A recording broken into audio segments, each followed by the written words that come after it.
দাঁড়িয়েছি, এবং যেটা 15 বছরে হয় নাই, সেটা আজকে হয়েছে। অলমোস্ট আমার গায়ে ধাক্কা দিয়ে আমাকে ফেলে দেওয়ার চেষ্টা হয়েছে। যেই বিএনপির নেতা কর্মীদের জন্য গত 15 বছর লড়াই করলাম, তারা আমাকে এখন ধাক্কা দেয়। তো ঠিক আছে, ধাক্কার বদলে তো ধাক্কা আসবেই, তাই না? সেটাই হয়েছে। কে এটার অধিকারী এটা এখন পর্যন্ত কেউ বলতে পারবে না। এইরকম একটা অনিশ্চিত একটা সমাজ এবং দেশ, যেটা 5ই আগস্টের পরে সৃষ্টি হয়েছে, এখন তো একদম অন্ধকার। আমি বলি কুয়াশা। অন্ধকার তো টর্চ লাইট মারলে দেখা যায়, কিন্তু কুয়াশাতে ডাবল টর্চ মেরেও গাড়ি চালানো যায় না, লাইট মেরেও। কাজে এত কুয়াশা, এটা বুঝতেছি না দেশ কোথায় আছে, কিভাবে চলছে, কারা চালাচ্ছে, কেন চালাচ্ছে।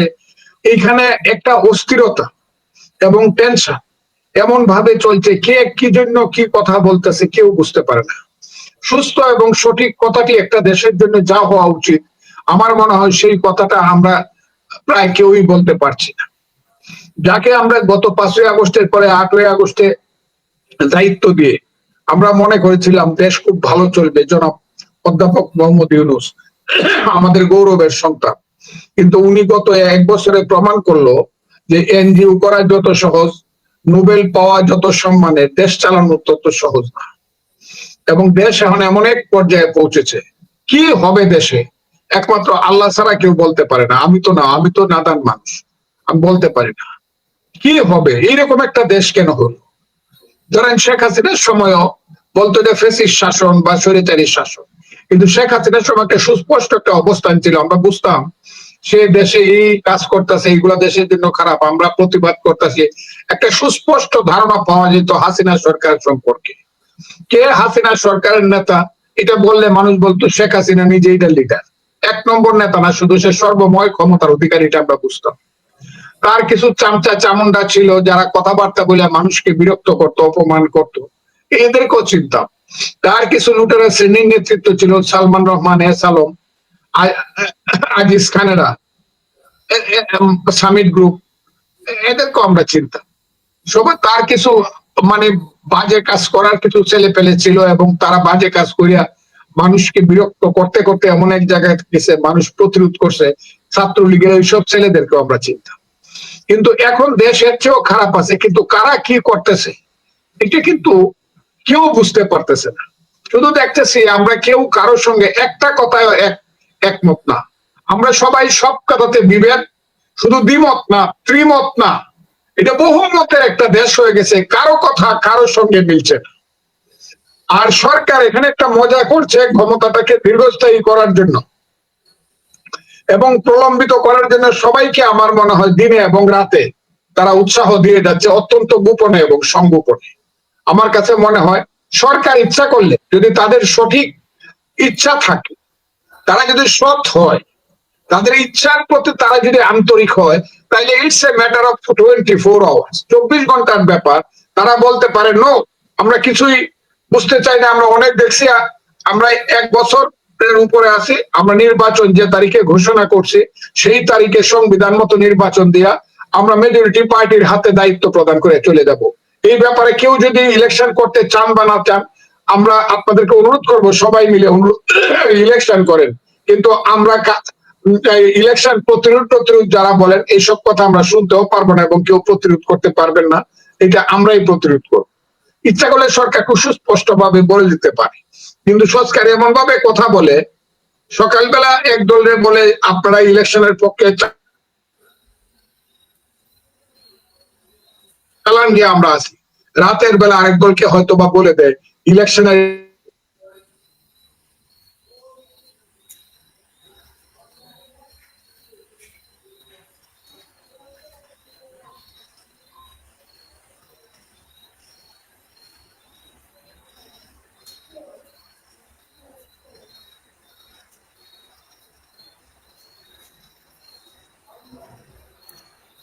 নেটওয়ার্কের বোধহয় কোন একটা জটিলতা, এইরকম অনিশ্চিত কোন দেশ আছে?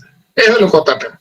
আচ্ছা, আমি একটু এখানে একটা সম্পূরক প্রশ্ন করতে চাই আঙ্কেল আপনাকে, যে জুলাই আন্দোলন যেটা, সেই জুলাই আন্দোলন প্রসঙ্গে জুলাইতে যখন আন্দোলন চলছিল তখন আপনি যেই দৃষ্টিকোণ থেকে বা যেই জায়গা থেকে জুলাই আন্দোলনকে দেখতেন, আজকে 1 বছর পরে এসে জুলাই আন্দোলন সম্পর্কে আপনার দৃষ্টিভঙ্গি কি পাল্টেছে কিনা, কিংবা জুলাই আন্দোলনের যে ভেতরের যে লক্ষ্য ছিল বা আকাঙ্ক্ষা ছিল, যেটা একসময় আমরা বাহিরের একটা অংশ দেখেছি, হয়তো 1 বছর অনেকের কাছে ভেতরের কিছু অংশ আবার ক্লিয়ার হয়েছে, তো আপনার সেই মানে দেখাটা কি পাল্টেছে কিনা কোনোভাবে জুলাই আন্দোলন? শুধু আমার না, যারা এটার মধ্যে লাভে এবং লোভে এবং যারা ক্ষমতায় এবং নেতৃত্বে আছে, এই রাষ্ট্র থেকে যারা লাভবান হচ্ছে, খুব ক্ষুদ্র একটা অংশ জুলাই আন্দোলনের, এরা বাদে 18 কোটি মানুষই মনে করে যে কারণে 5ই আগস্ট সংগঠিত হয়েছিল সেই কারণটা অনেক দূরে এবং পিছনে চলে গেছে, এবং নতুন ভাবে বাংলাদেশে একটা নতুন প্রশ্ন আসছে। সেই প্রশ্নটা হলো 5ই আগস্টের কোনো প্রশ্ন না। এই প্রশ্ন যদি 5ই আগস্টের সামনে আসতো, তাইলে হয়তো বা এত মানুষের সমর্থন তাদের পক্ষে থাকতো কিনা আমি বিশ্বাস করি না এত মানুষের সমর্থন থাকতো। ন্যূনতম পক্ষে একজন মানুষ কম হইতো, এটা হলো আমার। আমি যদি বুঝতাম যে 5ই আগস্টের পরে বলা হবে যে 71 কিছু না, মুক্তিযুদ্ধ কিছু না, এটা ভুলে যাও, 47 আর 24 সবকিছু, এবং আমি যদি বুঝতাম যে ছেলেগুলা এত, ওই যে দেখলাম হারুনের হোটেলে বৈশা বৈশা ছেলেগুলা 6টা ছেলে বৈশা রয়েছে মুখ গুমরা করিয়া চুপচাপ 4-5 দিন, আমি যখন মনে করতাম এই ছেলেগুলা খুব ত্যাগী এবং এই ছেলেগুলার নেতৃত্বে বোধহয় আগামী দিনে যুব সমাজ সংগঠিত হবে। এখন যখন 1 বছরে দেখলাম যে ছেলের হাতে 100 টাকা ছিল না, শুনি তার হাতে 100 কোটি টাকা আছে। যে ছেলের একটা রিক্সায় চড়ার টাকা ছিল না, সেই ছেলের হাতে, সেই ছেলে এখন 4 কোটি টাকা দামের BMW গাড়িতে চলে। যে ছেলে বাড়িতে বাসে যেতে পারতো না, সে হেলিকপ্টার নিয়ে বাড়িতে যায়। এখন যখন দেখি যে ছেলে 10 টাকা দিয়ে সূর্য সেন হলে খাইতে পারতো না, সেই ছেলে ভোরবেলা প্রথমে হাঁসের মাংস খাইতে যায় কোথাও, তারপরে না পাইলে পরে 7 জনকে নিয়ে ওয়েস্টিনের মতো হোটেলে যায়, যেখানে নাস্তা করতে 7 জনে 50,000 টাকা লাগে। তখন আমার মোহ মুক্তি ঘটছে। এটা হলো একটা। 2 নম্বর হলো এরা যখন, এই ছেলেরা যখন বাংলাদেশের ইতিহাসকে, আমার কান্না আসে। আমি কেন কান্না আসে? আমি কিন্তু এই ছেলেদের বিরুদ্ধে গেছি এইটা বলা যাবে না। এই ছেলেরা বাংলাদেশের বিরুদ্ধে গেছে বলে, বাংলাদেশের মুক্তিযুদ্ধের বিরুদ্ধে গেছে বলে আমি তাদের বিরুদ্ধে কথা বলি। আপনি বাংলাদেশের প্রতিটা ঘরে ঘরে এখনো 1971 সনের রক্তের ছাপ রয়ে গেছে। এখনো অনেক মা, যদি কেউ বেঁচে থেকে থাকে, সে তার সন্তানের আশায় থাকে, হয়তো বা কোনোদিন সন্তান আসবে। লাখে লাখে মানুষ মারা গিয়েছে, লাখে লাখে নারী নির্যাতিত হয়েছে। রক্তের পৃথিবীতে এত বড় রক্তের সাগর এত কম সময়ে 9 মাসে কোনোদিন হয় নাই। সেই মুক্তিযুদ্ধকে আমি প্রতিদিন এখন শুনি। মেজর হায়দারের ইতিহাস, মেজর আমিন আহমদ চৌধুরীর ইতিহাস, মেজর খালেদ মুশারফের ইতিহাস, এই সব, কর্নেল তাহেরের ইতিহাস, মেজর মঞ্জুরের, মুক্তিযুদ্ধের ইতিহাস সব শুনি। এটা শুনলে পরে এমন মনে মেজর মইনুল ইসলাম চৌধুরী, এগুলা আর্মির কথা বললাম। আর বাংলাদেশের শত শত হাজার হাজার বই দেশে বিদেশে মুক্তিযুদ্ধের নামে যা লেখা হয়েছে, এইগুলা পড়লে পরে পৃথিবীতে এত শ্রেষ্ঠ ত্যাগ, তিতিক্ষা একটা জাতির জীবনে কোনোদিন আসে নাই যেটা বাঙালি জাতি ত্যাগ করছে। সেইটাকে যখন অনেক ভাবে অপমানিত করা হয়, ছোট করা হয়, আমার মনে হয় এই ছেলেগুলা হয়তো বা কারো এজেন্ট হিসাবে কাজ করছে কিনা। এই ছেলেগুলোর প্রতি এত দুঃখ হয়, যারা যে কথা বলে অসম্ভব, এগুলা চিন্তাই করা যায় না। তারপরে যখন জানতে পারি যে না, একটা কালো শক্তির এরা এজেন্ট, এরা হলো জামাতে ইসলামের এজেন্ট, তাদের পূর্বপুরুষেরা মুক্তিযুদ্ধে মা বোনকে ধর্ষণ করেছিল, বুদ্ধিজীবীদেরকে হত্যা করেছিল, যারা গোলাম আজমের নেতৃত্বে হাজার হাজার আলবদর সৃষ্টি করে পাকিস্তানিদেরকে মানুষের বাড়িতে নিয়ে লাখ লাখ মানুষকে হত্যা করা এবং বাড়ি পুড়ে দেওয়ায় সহযোগিতা করেছিল, ধর্ষণের সহযোগী, তাদেরই তারা সহযোগী। মনে খুব কষ্ট হয়। এটা যদি আগে জানতাম, এত বড় সর্বনাশ বাংলাদেশের হয়ে যাবে যে মুক্তিযুদ্ধ নিয়ে কেউ এত বাজে কথা বলবে, আমি হয়তো বা থাকতাম না এবং এখানে লাখে লাখে মানুষ যাইতো না। আমি একটু তাহলে আরেকটা একটু প্রশ্ন করি, সেটা হচ্ছে যে আওয়ামী লীগের বিরুদ্ধে গত 16 বছরে যে অভিযোগগুলো তোলা হয়, সেই অভিযোগের জায়গায় আমরা দেখেছি যে সবচেয়ে বড় যে দীর্ঘস্থায়ী মানে দীর্ঘদিনের যে লড়াই সংগ্রাম বা আন্দোলন, সেটা করেছে বিএনপি। মানে এরা তো এলো মাত্র হাতে গোনা কয়েকদিন, তাদেরকে মানুষ দেখলো, চিনলো, জানলো। আমরা সবসময় দেখেছি যে বিএনপি হচ্ছে গিয়ে আওয়ামী লীগ সরকারের বিভিন্ন বিষয় নিয়ে তারা রাজপথে ছিল, তারা আন্দোলন করেছে। তো কিন্তু জুলাই আন্দোলনে বিএনপি সমর্থন দেয় এবং বিএনপি সেখান থেকে প্রত্যাশা যেটা ছিল, এবং আজকের দিনে যে প্রাপ্তির যদি আমরা একটু হিসেব করি, যে সবচেয়ে দীর্ঘদিন যারা আন্দোলন করেছে শেখ হাসিনা সরকারের বিরুদ্ধে, তাদের প্রাপ্তিটা আসলে কতটুকু হয়েছে জুলাই আন্দোলন থেকে? অথবা যদি না হয়ে থাকে, কেন হলো না? বিএনপি কেন দীর্ঘ সংগ্রামের পরেও পিছিয়ে গেল? কেন অন্য কিছু লোক উড়ে এসে জুড়ে বসে সব দখল করতে পারলো? মানে বিএনপির? না, এটা হলো বিএনপির রাজনৈতিক উদারতা। এই যে 5ই আগস্টের ব্যাপারে রাজনৈতিক উদারতা, বিএনপি কে যখন বলা হইলো সর্বদলীয় সরকার করা হবে, বিএনপি কিন্তু বললো যে আমরা সরকারে যাব না, আপনারা গণতন্ত্রের প্রতি দেশকে তত্ত্বাবধায়ক সরকারের মতো করে বা ইন্টারিম সরকারের মতো করে আপনারা করেন, জাতীয় সরকার দরকার নেই। এটা হলো বিএনপির উদারতার ব্যাপার। 2 নম্বর হইলো বিএনপি এমন একটা রাজনৈতিক দল যারা গত 15 বছরে হাজারে হাজারে, হ্যাঁ, লাখে লাখে জেলখানায় গেছে, শয়ে শয়ে মারা গেছে, শয়ে শয়ে যারা উদাও হয়েছে শেখ হাসিনার আমলে, তাদেরকে আয়না করে নেওয়া হয়েছে। সব বিএনপি না হইলো আমি বলবো 90% উপরে নেতা কর্মী হইলো বিএনপি। সেই বিএনপি 15 বছর আন্দোলন করছে, কত সংগ্রাম, কত আন্দোলন। আমি যদি এইভাবে বলি যে জমিটা ছিল বিএনপির, জমিতে রোয়া লাগাইছে বিএনপি, বীজ ফলাইছে বিএনপি, জমিতে পরিষ্কার করে আগাছা পরিষ্কার করছে বিএনপি, তেল পানি দিছে বিএনপি, জমিটা অনেক কষ্টে হলুদ ধানটা করছে বিএনপি। ছেলেরা যখন কাটতে গেছে তখন বিএনপির মালিকানা সেইভাবে বিএনপি খেতে নামে নাই, কিন্তু সবটাই সহযোগিতা করছে। এদেরকে আমি বলি দাওয়াল। ওইসব ছেলেরা যারা ধানটা কাইটা দেয় আমাদের হাওর অঞ্চলে, এটাকে দাওয়াল বলা হয়। তারা এখন সবকিছু দাবি করতেছে, যারা সবকিছু দাবি করে এটা মহা অন্যায়। বিএনপি সেটাকেও মাইনা নিছিল, এখনো সেটা মাইনা নিচ্ছে। যদি এই ছেলেরা বা এই সরকার যদি তাদের লিমিটেড টাইমের মধ্যে, এক্সপেক্টেড টাইমের মধ্যে যদি গণতান্ত্রিক একটা পরিবেশ সৃষ্টি করে, কিন্তু এখন যেতেছে সংস্কারের নামে সৎকার করে ফেলতেছে। এখন দেখা যাচ্ছে সংবিধান এইসব এত কথা, এই ধরনের কথা পৃথিবীতে কেউ কোনোদিন শুনছে? ওই পিআর করে দিতে হবে তাহলে আমরা ইলেকশনে যাব। মৌলানা সাহেব, ইসলামী দলগুলা বিশেষ করে জামাত ইসলাম বলতেছে ইলেকশনে যাওয়াই যাবে না, কারণ শরীয়ত মতে আছে 4টা বিয়া করা যায়, আমাদের যার যার ঘরে একজন করে স্ত্রী আছে, আমাদেরকে 3টা করে বিয়া করায় দিতে হইব, আর 3টা বিয়া করলে তো 3 বছর লাগবেই, 3 বছর পরে অবশ্যই আমরা এই ধরনের যে এই যে আজে বাজে এবং বিনা কারণে যে পয়েন্ট সৃষ্টি করা পিআর এই পৃথিবীতে কোথাও নাই। আমি বলবো না, কয়েকটা দেশে আছে, সেইগুলো এখন উইথড্র করা হয়েছে। ভারত উপমহাদেশ বলেন আর দক্ষিণ এশিয়া বলেন আর দক্ষিণ পূর্ব এশিয়া বলেন, আমি একদম বলি চায়না থেকে ধরে, চায়না না, জাপান থেকে ধরে ভিয়েতনাম, ভিয়েতনাম থেকে কম্বোডিয়া, লাওস, লাওস থেকে Malaysia, Indonesia, Australia, Thailand, Burma, Bharat, Pakistan, Bhutan, Sri Lanka, কোন দেশেই পিআর নাই। শুধু নেপাল করছিল, এটা ফেল করছে এবং নেপাল ওখান থেকে এখন রিটার্ন করছে। এই যে বাজে কথা বইলা এই যে দীর্ঘায়িত করার জন্য, কারণ জামাত জানে যে ইলেকশন হইলে পরে তারা 7% ভোট পাইছিল আগে, এখন 6% আসবে। যতই 30 লাখ লোকের সমাবেশ, তারা দেখাক। আমি চ্যালেঞ্জ করলাম ভোট তাদের 1% করবে, কারণ সবাই আগে মনে করতো জামাতে ইসলাম, এখন মনে করে না। জামাতে ইসলাম 54 বছর আগে তাদের পূর্বপুরুষ যে রাজাকার ছিল, সেই রাজাকারের গ্লানিটা বলে নাই, এরা এখনো রাজাকারের চিন্তায় রয়ে গেছে। 2 নম্বর হলো মানুষ মনে করতে জামাতে ইসলাম মানে ইসলামের জমায়েত, কিন্তু এখন মানুষ দেখতেছে না জামাতে ইসলাম মানে ইসলাম শুধু জামার মধ্যে আছে, জামাতে ইসলাম। কথাটা কি বুঝতে পারছেন আপনি? শুধু জামার মধ্যে, পোশাকের মধ্যে হলো ইসলাম, দাড়ি টুপি সাদা পোশাক, এর মধ্যে ইসলাম দেখাচ্ছে। জামার মধ্যে ইসলাম আসলে হইলো, জামাতে ইসলাম হইলো রাজাকারের বংশধর, এবং এটা তারা ভুলতে পারে নাই। যদিও আমি চাইছিলাম 54 বছর আগের কথা ভুইলা আমরা নতুন করে গণতান্ত্রিক পথে যাই। যদিও আমি চাই, এখনো চাই, আমি বাংলাদেশের মুক্তিযোদ্ধা, তারা বাংলাদেশ মানে না, তাদেরকে আমি বলবো বাংলাদেশ মানেন। বাংলাদেশ মানে ইসলামের পথে আপনারা রাষ্ট্র চালাইতে চান, শরিয়া আইন চাই, কোরআনকে আপনারা সংবিধান করতে চান, আপনারা দয়া করে মানুষের কাছে যান। আর আমি গণতান্ত্রিক সংবিধান 72-এর সংবিধান রক্ষা করতে চাই, আমি মানুষের কাছে যাব। আমি মানে আমরা যারা গণতান্ত্রিক পথে যাবে তারা যাবে, আর আপনি ইসলামের পথে যাবে। যদি মানুষ বলে যে কোরআনকে সংবিধান করিয়া বাংলাদেশ চলে, আমি আপত্তি করবো কেন? আমি আপত্তি করার কে? কিন্তু তারা তো সেই পথে যাবে না। কারণ যাবে না এই কারণে, তারা দেখবে ভোটটা হওয়ার পরে সব ফর্সা হয়ে গেছে। জামাত 6% ভোট পাইছে, 11টা সিট পাইছে 300-র মধ্যে, আর এখন যে পাওয়ার দেখা যাচ্ছে 99%, ইউনো তাদের, এসিলেন্ট তাদের, ওসি তাদের, এসপি তাদের, ডিসি তাদের, সচিব তাদের, ব্যাংক তাদের, বিমা তাদের, হসপিটাল তাদের, বিশ্ববিদ্যালয় তাদের, সমস্ত কিছু তারা দখল করে বসা আছে।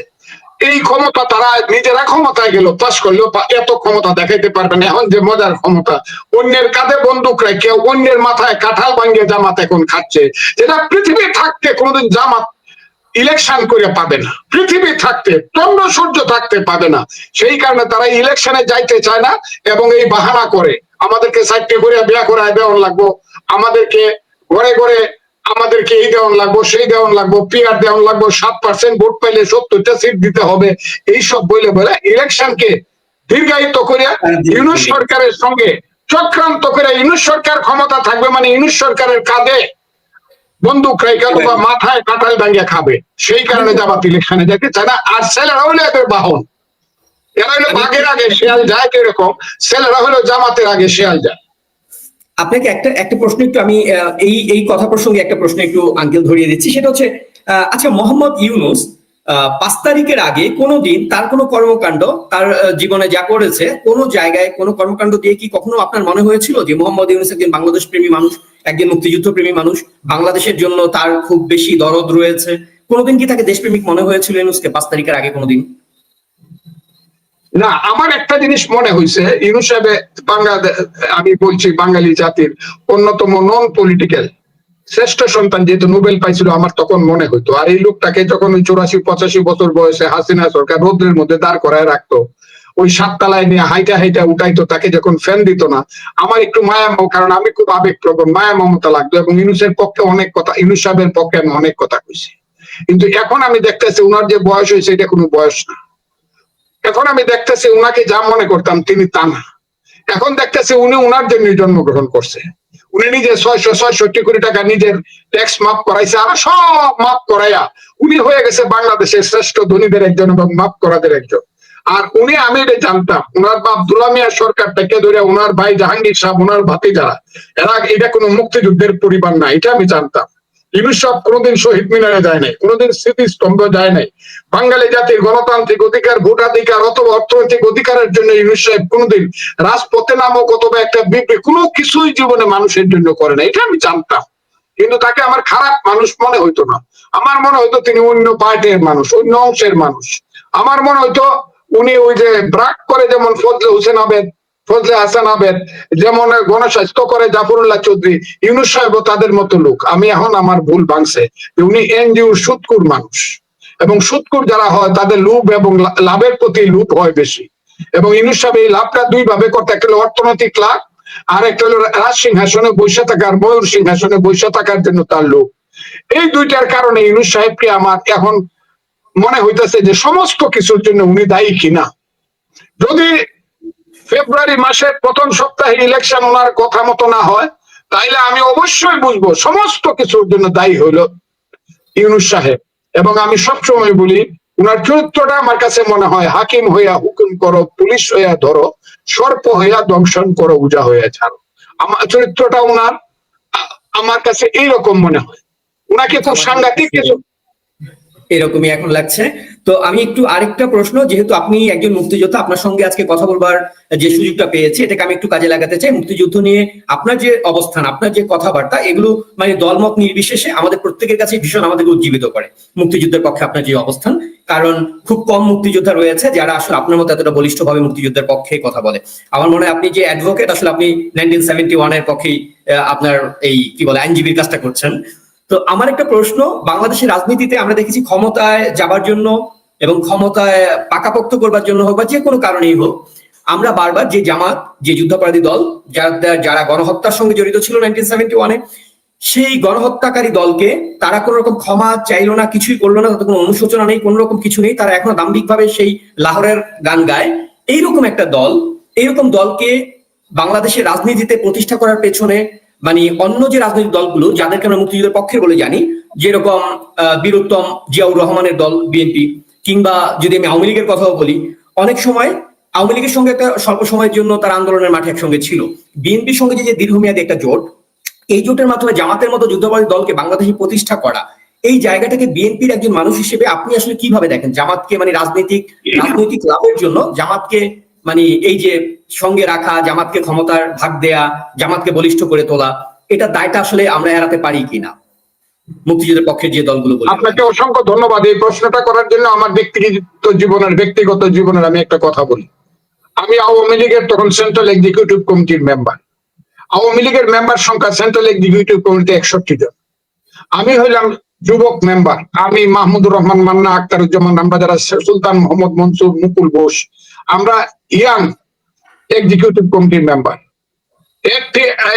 1995 সনে হঠাৎ করে দেখা গেল শেখ হাসিনা, তার পাশে হইল সালাউদ্দিন কাদের চৌধুরী, আরেক পাশে মৌলানা নিজামী, আরেক পাশে মওদুদ আহমদ জাতীয় পার্টি করে। তখন তারা পরের দিন দেখলাম ভোরের কাগজে উঠলো যে তারা সংসদের ভিতরে এবং বাহিরে একসাথে তত্ত্বাবধায়ক সরকারের জন্য আন্দোলন করবে।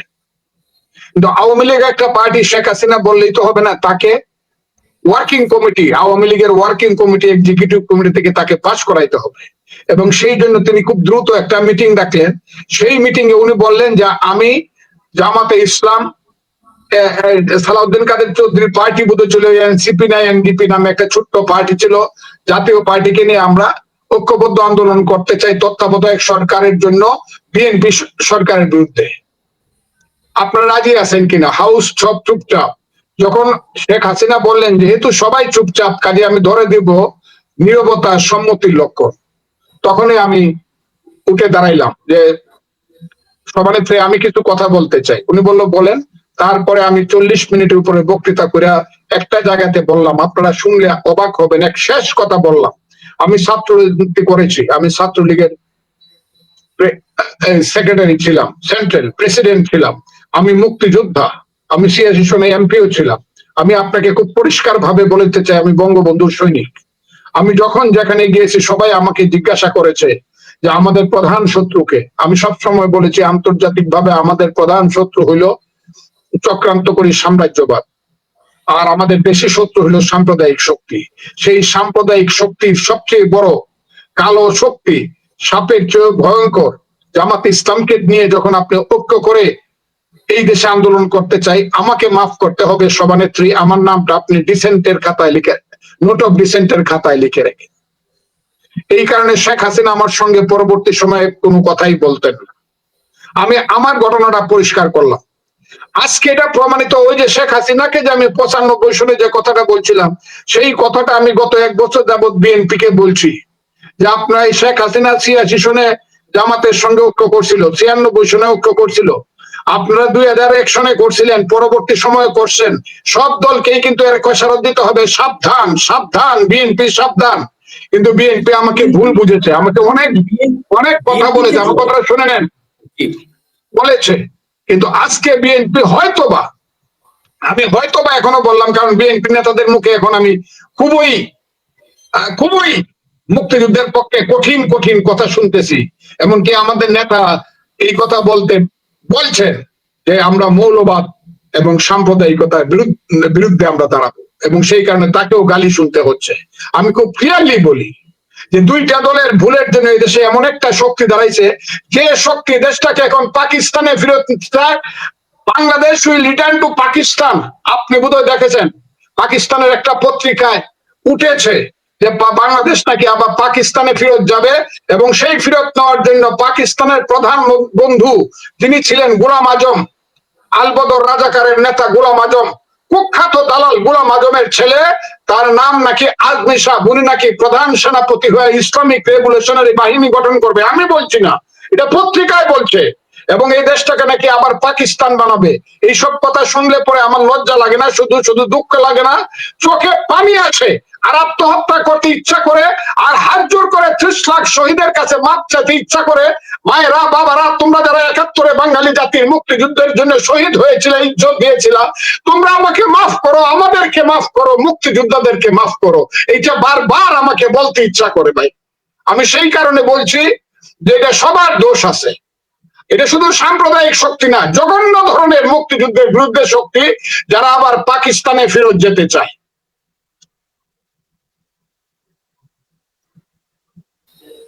বর্তমানে যে ইউনূস সরকার দেশ চালাচ্ছে, সামনে থেকে আমরা ইউনূসকে দেখছি, কিন্তু আচরণ এবং নির্বাচনের বিরোধিতা করার যে জায়গা, সেখান থেকে কি আপনার মনে হয় না যে পুরোপুরি ভাবে আসলে এটা জামাত নিয়ন্ত্রিত একটা সরকার?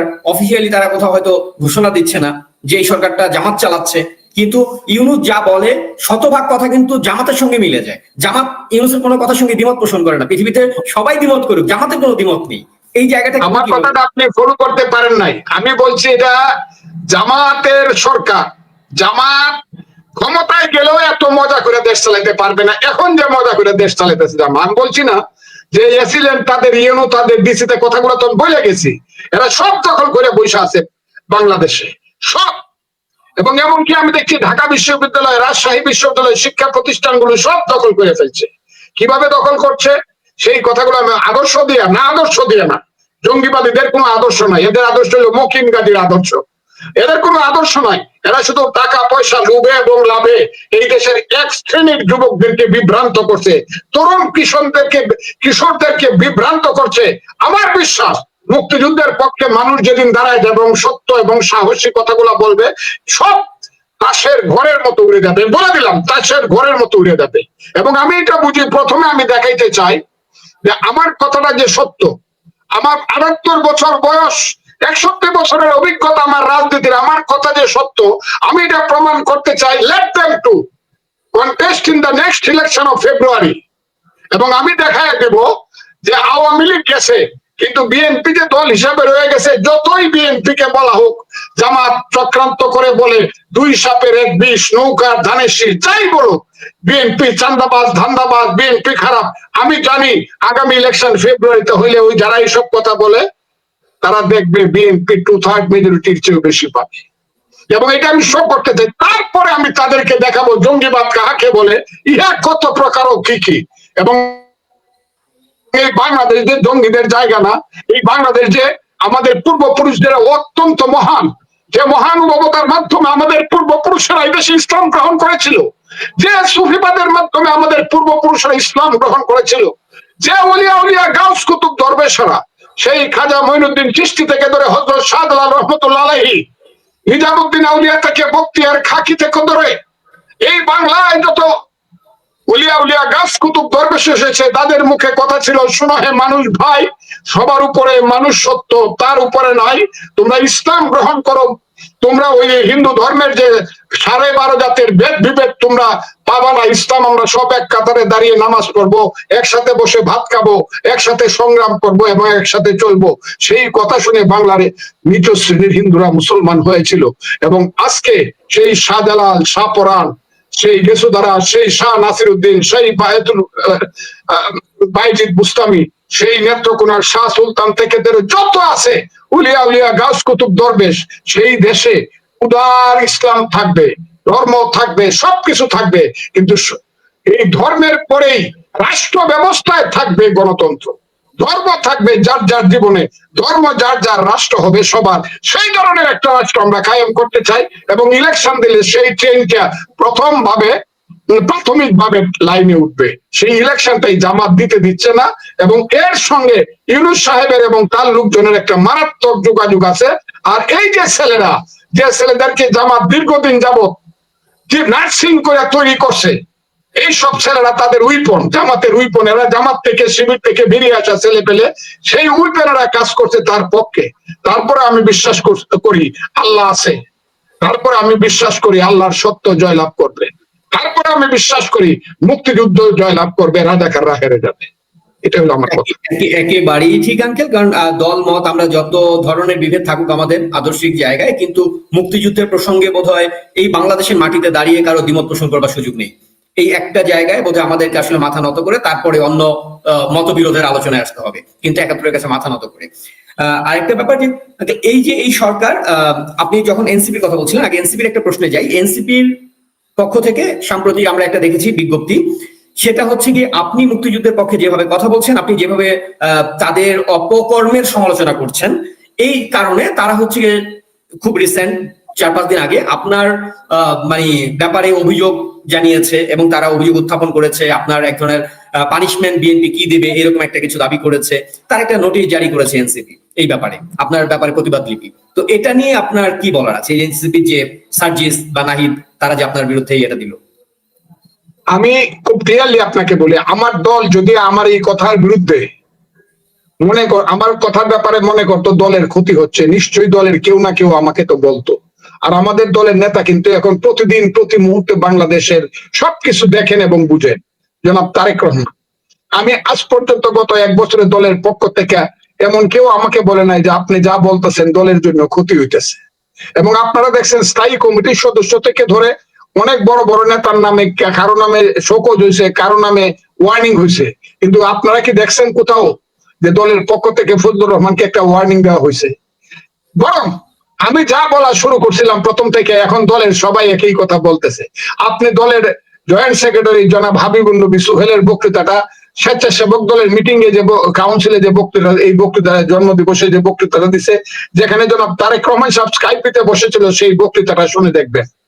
এখন সবাই মুখে, যেমন কালকে আমাদের নেতা জনাব এবং মহাসচিব জনাব ফখরুল ইসলাম আলমগীর সাহেব বলছে যে মুক্তিযুদ্ধের বড় দুর্দিন চলছে, মুক্তিযুদ্ধের উপরে বড় আক্রমণ হচ্ছে ৭১-এর উপরে। কাজে সবাই এখন কনভিন যে ফজলুর রহমান যা বলছে মুক্তিযুদ্ধ, এবং বাংলাদেশ জাতীয়তাবাদী দল তো মুক্তিযুদ্ধের বিরুদ্ধে না, কারণ মুক্তিযুদ্ধের নেতা, অন্যতম প্রধান নেতা উসমানীর পরেই যার জেনারেল উসমানী ছিল প্রধান সেনাপতি, তার ১ নম্বর সাথী জনাব জিয়াউর রহমান, তিনি তো বাংলাদেশ ২৭শে মার্চ বলেছিলেন, I major Zia do hereby declare the independence of Bangladesh. প্রথমে নিজের নামে বলেছিলেন, পরে বঙ্গবন্ধুর নামে বলেছিলেন। সেই জিয়াউর রহমান, তিনি তো মেজর জিয়াই তো আসল জিয়া, মেজর জিয়াই তো এই দেশে বিএনপি স্থাপন করছে। কাজে মেজর জিয়াকে বাঁচাইতে হলে এবং বিএনপি কে বাঁচাইতে হলে আজকের বিএনপি কে অবশ্যই মুক্তিযুদ্ধের পক্ষে থাকতে হবে, না হলে মেজর জিয়াকে অস্বীকার করতে হবে। খুব ক্লিয়ার কথাটা। আমাদের মতো করে, বিএনপির মতো করে আমরা মুক্তিযুদ্ধ বলবো, আওয়ামী লীগের মতো করে হয়তো বা বলবো না, বা বলার দরকারও নাই। কিন্তু যখন বিএনপি সবাই আওয়ামী লীগের মতো করে মুক্তিযুদ্ধের কথা বলে এবং বিএনপির মতো করে কথা বলা, এই দুইটার মধ্যে আসলে তফাৎটা কি? মানে বঙ্গবন্ধুকে কি বিএনপি অস্বীকার করে, বা ৭১-এ বঙ্গবন্ধুর অবস্থানকে কি বিএনপি অস্বীকার করে? সেখানে জিয়া একমাত্র মহানায়ক ছিল, এরকম কিছু কি আসলে বিএনপি দাবি করে? আমি আপনাকে খুব ক্লিয়ারলি বলি, ১০০ বছর পর্যন্ত সিরাজউদ্দৌলা দেশপ্রেমিক না মীর জাফর দেশপ্রেমিক, ১৭৫৭ সনের পরে এটা কিন্তু ডিসাইড করতে খুব কঠিন হয়েছে। ১০০ বছর পরে ১০৩ generation, 33 years is one generation, 66 years is second generation, third generation 99 years, অর্থাৎ 100 years পরে গিয়া একটা দেশের ইতিহাস ঠিক হয়। আমাদের বাংলাদেশের ইতিহাসটা ঠিক হইতে আরো ৪৬ বছর লাগবে। এখন যার যার মতো করে নিজের পাতে ঝোল টানবে সবাই, বিএনপি টানবে, অমুকে যে যাই টানুক, এখনকার মতো ইতিহাস আমি বলে লই, যখন যে ক্ষমতায় আসবে দেখবেন তার মতো করে প্রাইমারি স্কুল হাই স্কুলের বই লেখছে। এটা ঠিক হবে গিয়া ৩ জেনারেশন পরে। আমরা কিন্তু, আমি খুব ক্লিয়ারলি বলতে চাই, আওয়ামী লীগ যেভাবে মুক্তিযুদ্ধটাকে বলে, কারণ আওয়ামী লীগ মুক্তিযুদ্ধের সময় রাজনৈতিক দল ছিল, বিএনপি কোন রাজনৈতিক দল মুক্তিযুদ্ধের সময় ছিল না, কারণ মুক্তিযুদ্ধের ৭ বছর বা ৮ বছর পরে বিএনপির জন্ম হয়েছে। বিএনপির কিছু মানুষ মুক্তিযুদ্ধ করছে এবং বিএনপির নেতা মেজর জিয়া এবং পরবর্তী সময়ে প্রেসিডেন্ট জিয়া এই দলটা গঠন করছে। কাজে বিএনপির মধ্যে যে চিন্তাটা আছে, যেভাবে স্বাধীনতার কথা বলে, আওয়ামী লীগ যেহেতু সর্বতভাবে বাংলাদেশের মানুষকে মুক্তিযুদ্ধে নিয়ে গিয়েছিল, তারা তাদের মতো করে বলে। এখন আপনি যদি আমাকে বলে বঙ্গবন্ধুকে অস্বীকার করবেন, না, আমি বঙ্গবন্ধুকে ব্যক্তিগত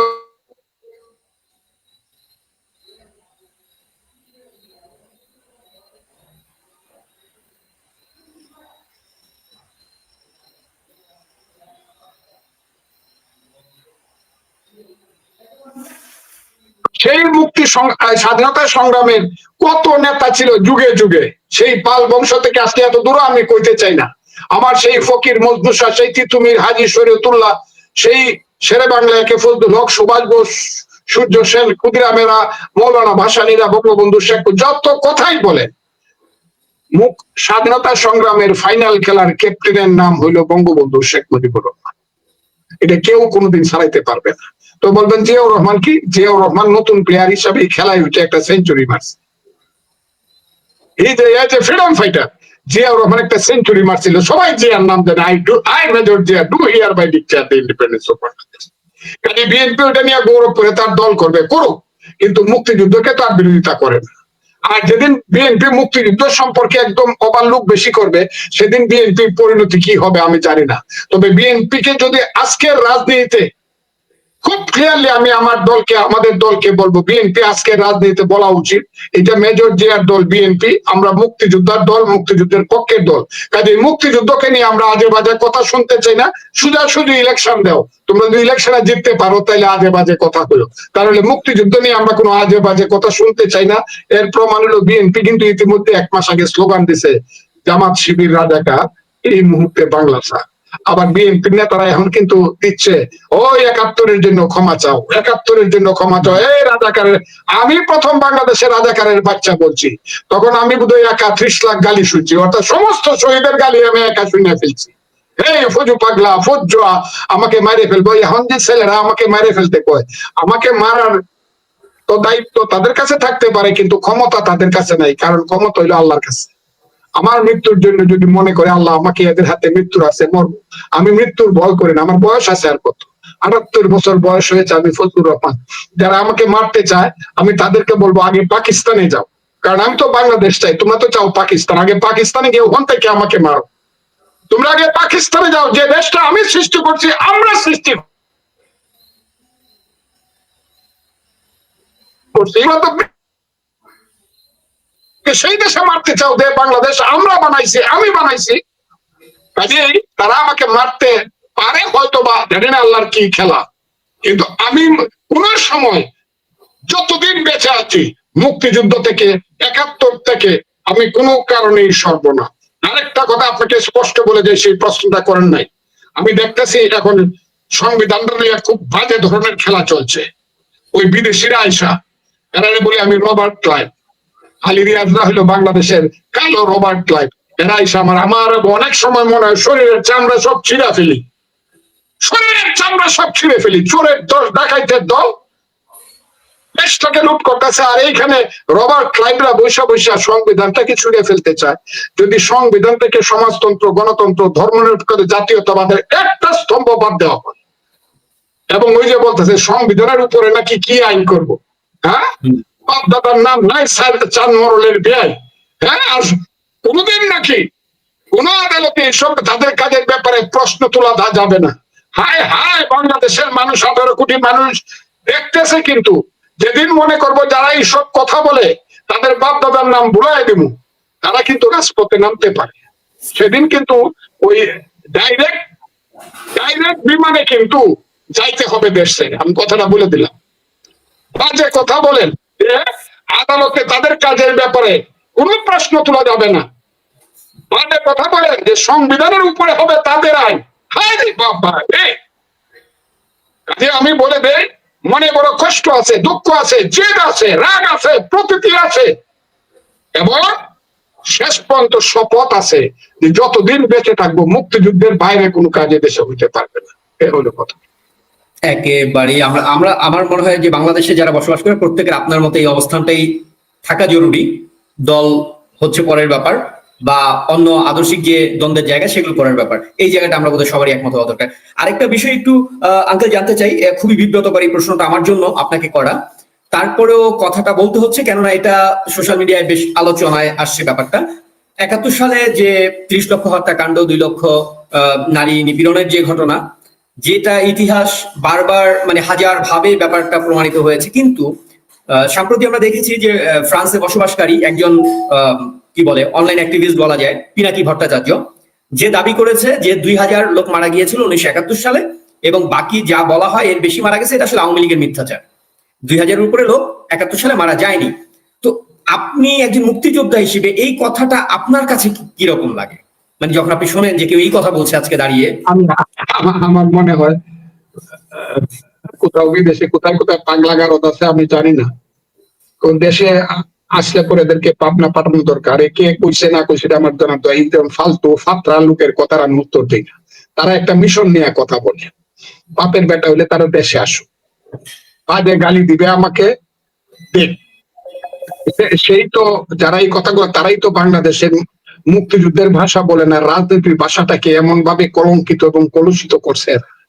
এইসব লোকেরা ওখানে বসে আছে, আমি এদেরকে কোনো গালি দিব না, শুধু বলবো বাপের বেটা হইলে আসেন দেশ, বাপের বেটা যদি হন আসেন দেশে, দেশে আইসা কথা দূর থেকে কথা বলে তো আসেন দেশে।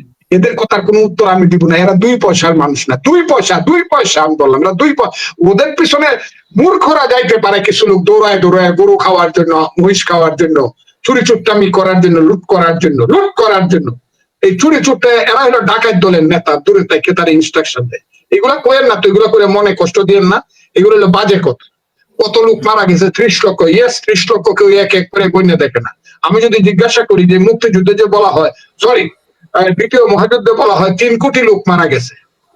এটা কারা কারা গিয়ে আসছে এই জিনিসটা আমি জানতে চাই। 3 কোটি লোক গণলো কিভাবে? এইটা হলো একটা সংখ্যা, যে সংখ্যাটা হলো এইটাকে বলা হয় প্রতীকী সংখ্যা।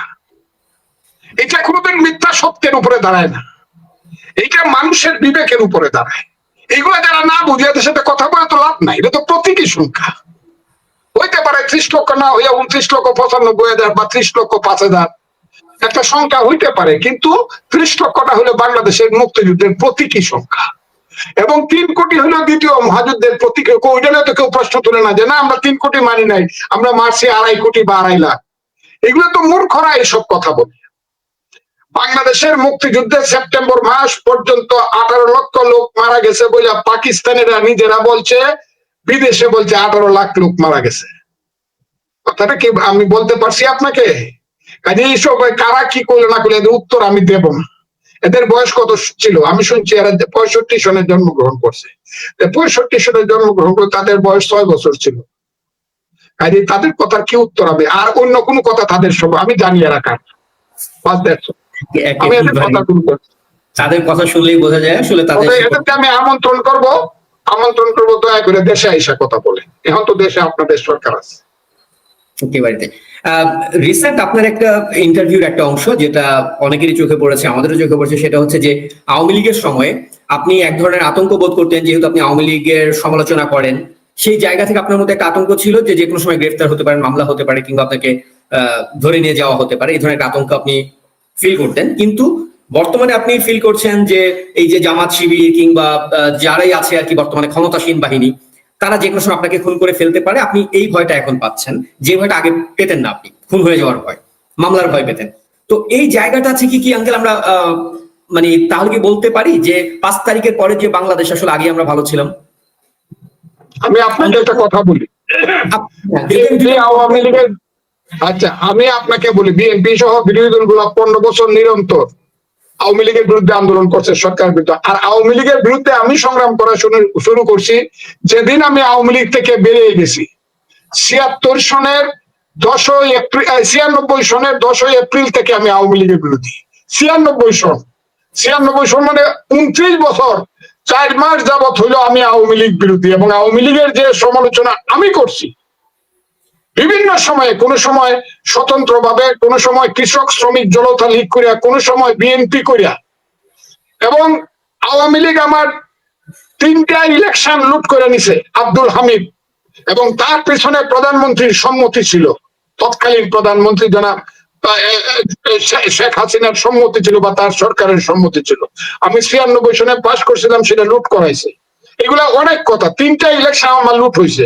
তারপরে আমি আওয়ামী লীগের বিরুদ্ধে এমন বলা শুরু করলাম, যার ফলে আমাকে তারা নির্বাচনে পাঠিয়ে গেলাম।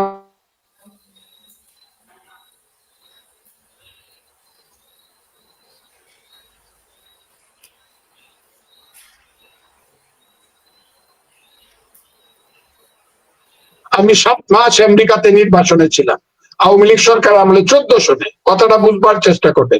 June, July, August, September, October, November, December. এবং 7 মাস পরে আমার স্ত্রী ডক্টর কামাল হোসেনের মাধ্যমে রিট পিটিশন করে, রিট কেস করে আমি হাইকোর্ট এবং সুপ্রিম কোর্টে যে অর্ডারটা দিয়েছিল, জাজমেন্টটা দিয়েছিল, জাজমেন্টটা শুনেন। সুপ্রিম কোর্ট ফুল বেঞ্চ বলছিল, we know Fazlur Rahman, he is a freedom fighter and senior lawyer of Bangladesh Supreme Court. So he will come to his country without the interference of police. If there is any case in his name, he will go to the court of law and the court will take decision. ওই ডিসিশনের পরে আমি supreme কোর্টের ডিসিশনের পরে দেশে আসলাম। দেশে এসে কোর্টে গেলাম, সুপ্রিম কোর্ট বলে দিল ফজলুর রহমানকে যেখানে ধরা হবে সেখানেই মুক্তি দিতে হবে, সারে দিতে, খালাস দিতে হবে। কিন্তু কিশোরগঞ্জের কোর্ট আমি দাঁড়ায় রইলাম 10টা, 11টা, 12টা, 1টা, 2টা, 3টা, 4টার কোর্ট শেষ, 5টা পর্যন্ত দাঁড় করায় রাখলো। আর রাষ্ট্রপতি আব্দুল হামিদ ফোন ধরে কইলো, সুপ্রিম কোর্ট যতই বলুক ফজলুর রহমানকে জেলে পাঠাইতে হবে, সেটা আমি দেখব। এবং আমাকে সুপ্রিম কোর্টের অবজারভেশনের পরেও জেলখানায় নিয়ে যাওয়া হইলো, এবং সেই জেলে আমি ছিলাম। আমার কথাটা শুনেন আপনি, আওয়ামী লীগের আমলে আমি ছিলাম, নির্বাসনে ছিলাম, জেলে ছিলাম, সুপ্রিম কোর্টের অবজারভেশনের পরেও। তারপরে আমি আইসার যুদ্ধ করছি। 18 সনে আমার ভোট, তো 18 সনে সবার ভোট লুট করে নিছে, আমারও নিছে। তো এই 14 জেলখানা থেকে বের হওয়ার পরে আব্দুল হামিদ রাষ্ট্রপতি থাকাকালীন সময়ে আমি কোনোদিন আমার বাড়িতে যাইতে পারি নাই, আমার মা বাবার কবরে গিয়ে দোয়া করতে পারি নাই, আমার গ্রামে কোনোদিন কোনো মিটিং করতে পারি নাই, বাংলাদেশে কোথাও আমি জনসভা করতে পারি নাই, এত নির্যাতন। এরপরে যেদিন 28শে অক্টোবর 2023 সনে 10 লাখ লোকের বিএনপি নয়া পল্টনের মিটিংটা 10 মিনিটে ভাঙ্গিয়ে দিল, সেই দিন থেকে আমি শপথ করছিলাম জীবন অথবা মৃত্যু। সব জেলে চলে গেছে, লাখে লাখে পালায় গেছে, লাখে লাখে মানুষের নামে কেস হয়েছে, নির্যাতন হয়েছে বিএনপির উপরে, কিন্তু আমি বাড়িতে বসে বসে 1 বছর 31শে অক্টোবর থেকে 5ই আগস্ট, পরবর্তী বছরের 5ই আগস্ট পর্যন্ত হাসিনা সরকারের বিরুদ্ধে এমন ধরনের আমি বক্তব্য দিয়েছি, সারা দেশের মানুষ আমাকে সমর্থন করছে এবং আজকের মতো উজ্জীবিত হয়েছে। কিন্তু আমি কোনোদিন মনে করি নাই, আমি আমার ওয়াইফকে বলছি আমি মরতে পারি, এটা হলো কথার কথা, কিন্তু আমার সবসময় মনে হয়েছে তুমি বিধবা হইতে পারো, এটা আমার কথার কথা ছিল আমার সন্তানের। কিন্তু আমার ধারণা ছিল শেখ হাসিনা সরকারের আমলে আমাকে জেলখানায় নিয়ে যাবে, কিন্তু আমাকে হত্যা করবে না, এটা আমার সবসময় বিশ্বাস ছিল। আমাকে হত্যা করবে না বা আমাদেরকে হত্যা করবে, এবং শেখ হাসিনা আমলে কোর্ট আগের চেয়ে এখন যেমন চলছে তার চেয়ে 100 গুণ ভালো ছিল। আমি কথাটা খুব বলে দিলাম আপনাকে, সুপ্রিম কোর্ট হাইকোর্ট কোন সিনিয়র উকিলকে জেলে রাখে নাই, সুপ্রিম কোর্ট হাইকোর্ট কোন সিনিয়র উকিলকে জেলে রাখে নাই। সেই সময় আমি সংগ্রাম করছি, কিন্তু এখন আমাকে যখন বলা হয় ফজলুর রহমানের উপরে মব জাস্টিস করা ফরজ হয়ে গেছে, তখন বলা হয় ফজলুর রহমানকে হত্যা করতে হবে, তখন আমার মনে হয় যে এরা যে ধরনের জঙ্গি এবং এরা যে ধরনের জঙ্গিবাদে বিশ্বাসী, তারা হয়তো বা কোনো সময় আমাকে হত্যা করে ফেলতে পারে। আল্লাহ যদি আমাকে রক্ষা করে করবে, কারণ আমার তো রক্ষার কিছু কেউ নাই আল্লাহ ছাড়া। আমি তো আমার সাহস নিয়ে আমি কথা বলি। কাজে আমি এই কারণে বলছি যে হাসিনা সরকারের আর যাই থাক, তার চিফ জাস্টিস ছিল, বিচার বিভাগ ছিল, হাইকোর্ট সুপ্রিম কোর্ট ছিল, আমি সিনিয়র লয়ার ছিলাম, কাজে আমার সাহস ছিল যে আমাকে অন্তত হত্যা করতে পারবে না। কিন্তু এখন কিন্তু কোর্ট কাছারি সব হলো তালা মারে রাখছে এই সরকার, ইউনূস সরকার এবং তার আইন উপদেষ্টা মিস্টার আসিফ নজরুল, যাকে মনে করতাম উনি বোধহয় সাংঘাতিক আইনের প্রফেসর। আজকে দেখা যাচ্ছে এই 2টা কোর্ট তালা মারা আছে। এটা আদেশে নির্দেশে না চললে জাস্টিসদের চাকরি থাকবে না, এখনো খুঁজে বেড়ায় কারা নাকি কি হইব। কিন্তু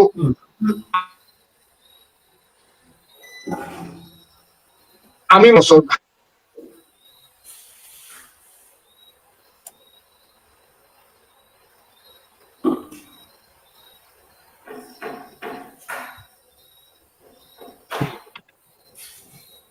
so thank you very much my young man. আপনার সঙ্গে কথা বলে ভালো লাগলো। শুধু আরেকটা প্রশ্ন করতে চাই একটু আপনাকে সর্বশেষ, সেটা হচ্ছে ইউনূসের 1 বছরের যে কর্মকাণ্ড এবং আজকে পর্যন্ত দাঁড়িয়ে আপনি কি মনে করেন কিনা যে ইউনূসের আন্ডারে কোন রকম মানে নিরপেক্ষ নির্বাচন করা সম্ভব কি না? 100% না, ইউনূস কোন ইলেকশন করতে পারবে ভালোভাবে এটা আমি বিশ্বাস করি না। যদি আমার দলে অন্তত বিশ্বাসের মধ্যে আছে, আমি আমার দলের সাথে আছে, কিন্তু ব্যক্তিগতভাবে আমি বিশ্বাস করি না এটা যে ইউনূস একটা ইলেকশন করতে পারবে। অবশ্য আমার দল মাঝে মধ্যে নেতারা বলে যে ষড়যন্ত্র হইতেছে নির্বাচনের বিরুদ্ধে, কিন্তু আমি সবটাই বলি যে ইউনূস কোন ইলেকশন করার জন্য আসে নাই। ইউনূস আইসে এই দেশে ওই সেন্ট মার্টিন দ্বীপে স্টিমার লাগানোর জন্য, বাইরের দেশে চট্টগ্রাম বন্দর জমিদারদেরকে দিয়ে দেওয়ার জন্য ভালোভাবে চালাবে, ওই করিডোর দিয়ে আরাকান করিডোর দিয়ে এখানে একটা নতুন ইসরায়েল করে এই এলাকা থেকে গাজা উপত্যকা বানায়া টোটাল চট্টগ্রামকে আমাদের মধ্য থেকে বাংলাদেশের থেকে আলাদা করে আমাদেরকে এই দেশের সবচেয়ে কঠিন অবস্থার মধ্যে ফেলার জন্য ইউনূস সাহেব আসছে। কেন করতেছে উনি জানে না, তবে একটা জিনিস আমার মনে হয়, ইউনূস সাহেবের উপরে শেখ হাসিনার যদি কোনো ধরনের ঘটনা থেকে থাকে, কোনো ধরনের যে ঘটনা প্রবাহ চলছে এটার প্রতি জেদ করে, অথবা ইউনূস সাহেব আন্তর্জাতিক মানের প্লেয়ার, সেই দুষ্ট খেলার মধ্যে চক্রের মধ্যে ইউনূস সাহেব ঢুকছে। এটাতে বাইরে না আসতে পারলে ইলেকশন হবে না এই দেশে, খুব ক্লিয়ার। এটা হবে না ইলেকশন এই দেশে, ইউনূস সাহেবের অধীনে সুষ্ঠু ইলেকশন হবে না। আরে বাবারে, যে ছেলে পেলেরা ভোরবেলায় গিয়া হাঁসের মাংস খাওয়ার জন্য 50,000 টাকা নাস্তা করে, হ্যাঁ 3 টাকা ছিল না 300 কোটি টাকা প্রাইভেট সেক্রেটারি হয়, এইসব ছেলেরা এখনো মন্ত্রিসভায় বসে আছে, তারা ইলেকশন দিয়ে দিবে? আমি এটা মনে করি না। হ্যাঁ, আমি এটা মনে করি না যে এখানে সুষ্ঠু কোনো ইলেকশন হবে ইউনূস সাহেবের আন্ডারে। কিন্তু ইউনূস যদি নির্বাচন না দেয়, কারণ ইউনূস নিজেও জানে তার যে সমন্বয়ক বাহিনী কিংবা তার এনসিপি যে কিংস পার্টি নির্বাচন দিলে তাদের কেউই টিকবে না। মানে জামানত টিকিয়ে রাখার মতো যোগ্যতা কারণেই বিএনপি মানে একেবারে নির্ধারিতভাবে বিএনপি ক্ষমতায় আসবে যদি নির্বাচন হয়। সেক্ষেত্রে ইউনূস যদি নির্বাচন না দেয়, নির্বাচন না দিলে আসলে বিএনপির করণীয় কি, বা বিএনপি কিভাবে নির্বাচন আদায় করবে, বিএনপি কি আসলে সেই প্রস্তুতিটা রয়েছে কিনা? আমি কালকে এক জায়গাতে বলছি, আজকে এক জায়গাতে বলছি, বিএনপি দল হিসাবে বিএনপির নেতা যদি খালি আঙ্গুলটা তুলে বলে যে ইলেকশন পিছানো যাবে না, মুক্তিযুদ্ধের বাইরে কোনো কথা আমরা শুনতে চাই না, সারা দেশের মানুষকে আমি আহ্বান করি, আপনারা এদেশের পক্ষে দাঁড়ান, গণতন্ত্রের পক্ষে দাঁড়ান, ষড়যন্ত্রের বিরুদ্ধে বিএনপি আছে, থাকবো, ইলেকশন হতেই হবে, শুধু এই কথাটা বলবে বিএনপি একদম উইথ অল দ্য ফোর্স, তাহলে ইউনূস সাহেবের কোনো ক্ষমতা নাই, কারো ষড়যন্ত্র টিকবে না এখানে। বিএনপি কে এই কথাটা বলতে, বিএনপি কে বুঝতে হবে রিয়েল ষড়যন্ত্র এই দেশে হচ্ছে not against election, not against liberation, মুক্তিযুদ্ধের বিরুদ্ধে আসল ষড়যন্ত্র হচ্ছে। কিন্তু ব্যাপারটা হচ্ছে যে আঙ্কেল, একটা ব্যাপার, বিএনপির এই অবস্থানটার প্রতি আমিও মনে করি যে এটা সঠিক। যদি বিএনপির নেতা যদি বলে সবাইকে আহ্বান জানায়, ইউনূস আমার মনে হয় না যে 1 ঘন্টা টিকে থাকতে পারবে বাংলাদেশে। কিন্তু এই যে মুক্তিযুদ্ধের ভাস্কর্য থেকে শুরু করে বিভিন্ন স্থাপনা বা মুক্তিযুদ্ধের এই যে সংবিধানের উপরে যে হামলাগুলো হচ্ছে, যা কার্যক্রম হচ্ছে, বিএনপির বিচ্ছিন্নভাবে অনেক নেতাদের বক্তব্য শুনেছি এটা নিয়ে, অথবা আপনি শুরু থেকে এটার বিরুদ্ধে বা আপনার অবস্থান পুরোপুরি স্পষ্ট, কিন্তু রাজনৈতিক দল হিসেবে বিএনপির নেতা কেন মুক্তিযুদ্ধ এবং সংবিধানের ব্যাপারে এই ডাকটা দেয় না? এখন পর্যন্ত কেন এই কথাগুলো বলেনি যে এই জায়গাগুলোতে যাতে হাত না দেয় ইউনূস? আমি বিশ্বাস করি যখন বলা প্রয়োজন ওনার, উনি বলবে, এটা আমার বিশ্বাস আছে। এখন এই কথাটা আপনাকে বললেন, এটা আমার বিশ্বাস আছে উনি বলবেন, কারণ আমি দেখতেছি hour leader is very much optimistic. উনি যখন যে কথাটা বলার দরকার প্রয়োজনে বলবে, আমার এটা ধারণা, আমি বিশ্বাস করি এটা। কিন্তু সেটা এখন আর এই ব্যাপারে আমি বেশি বলতে চাই না। মানে আমরা খুব দ্রুতই হবে। আচ্ছা, আমরা সবশেষ এইটুকুই প্রত্যাশা রাখি আঙ্কেল যে মুক্তিযুদ্ধের বাংলাদেশটা অক্ষত থাকুক, মুক্তিযুদ্ধের ইতিহাস অক্ষত থাক, এবং মুক্তিযুদ্ধে যার যা অবদান ছিল সেই জায়গাটা বিতর্কিত না হোক কোনোভাবে, পাকিস্তানি পন্থীদের হাতে রাষ্ট্র ক্ষমতা না যাক। একেবারে শেষ পর্যায়ে রয়েছে আমরা, যদি আপনি এখন আপনার যে ভক্ত, আপনার প্রচুর পরিমাণ ভক্ত ইতিমধ্যে প্রচুর কমেন্টস এসেছে, আপনার কথা শুনতে গিয়ে কমেন্টস গুলো আমি বলিনি আর আপনাকে, প্রচুর কমেন্টস করেছে, আপনি যদি আপনার দর্শকদের জন্য কিছু বলতে চান। আমার কমেন্ট হইলো, আমি শুধু হাত জোর করে বলতেছি, মুসলমান যারা সকালবেলা ঘুম থেকে উঠে নামাজ পড়িয়া, ফজরের নামাজ পড়িয়া, একটু কোরআন যারা পড়েন, কোরআন শরীফ পড়িয়া পরে সবাই মুক্তিযুদ্ধের গান শুনবেন আর মুক্তিযুদ্ধের বই পড়বেন, মুক্তিযুদ্ধের ইতিহাসটা জানার চেষ্টা করবেন, পুরনো প্রজন্ম এটাকে নতুন ভাবে স্মরণ করার জন্য, আর নতুন প্রজন্ম মুক্তিযুদ্ধটাকে জানার জন্য, এবং মুক্তিযুদ্ধের যে গান আছে সেই গানগুলো আপনারা দয়া করে শুনবেন, বইগুলো আপনারা পড়বেন, মুক্তিযুদ্ধ কি ছিল এটা জানার চেষ্টা করবেন। আমি সবাইকে এই আহ্বানটা জানাচ্ছি। আর হিন্দু ধর্মের মানুষকে আমি বলছি, আপনারাও ভোরবেলা আপনাদের ভগবানের কাছে প্রার্থনা করিয়া আপনারা এই মুক্তিযুদ্ধের গান এবং মুক্তিযুদ্ধের কবিতা, মুক্তিযুদ্ধের যত কিছু ইতিহাস সবকিছু মানুষের সামনে আবার আনেন। আমি কিন্তু প্রত্যেক দিন পড়তেছি, এখন এক একটা বই পড়লে পরে চোখের জলে বুক ভেসে যায়। ওই যে এটিএম হায়দারের বই পড়তেছি, আমিন আহমদ চৌধুরীর বই পড়তেছি, এমনকি পাকিস্তানের জেনারেলদের বই পড়লেও চোখের জলে বুক ভেসে দেয়। এরপর আমি সবাইকে বলি, এই যে রাজাকারের বাচ্চারা বাংলাদেশকে এত অপমান করতেছে, বাংলাদেশের মুক্তি আপনারা দয়া করে জানবার চেষ্টা করেন, what is liberation war and what was liberation war. At least আপনারা 2টা জিনিস পড়বেন, একটা হলো এমআর আক্তার মুকুলের মুক্তিযুদ্ধের চরমপত্র, আরেকটা হলো রাজু আহমদের জল্লাদের দরবার। এটাই আমার কথা, আমার শেষ কথা রয়ে গেল। আপনারা এই দিকে যান, মুক্তিযুদ্ধের পথে দেখেন মুক্তিযুদ্ধ কত মহান ছিল, মুক্তিযুদ্ধ কত ত্যাগ তিতিক্ষার ছিল, খালি একবার দেখবার চেষ্টা করেন। এই হলো কথাটা। একেবারেই ঠিক, এবং আমার মনে হয় এই কথাগুলো সবারই উচিত যে অনুসরণ করা।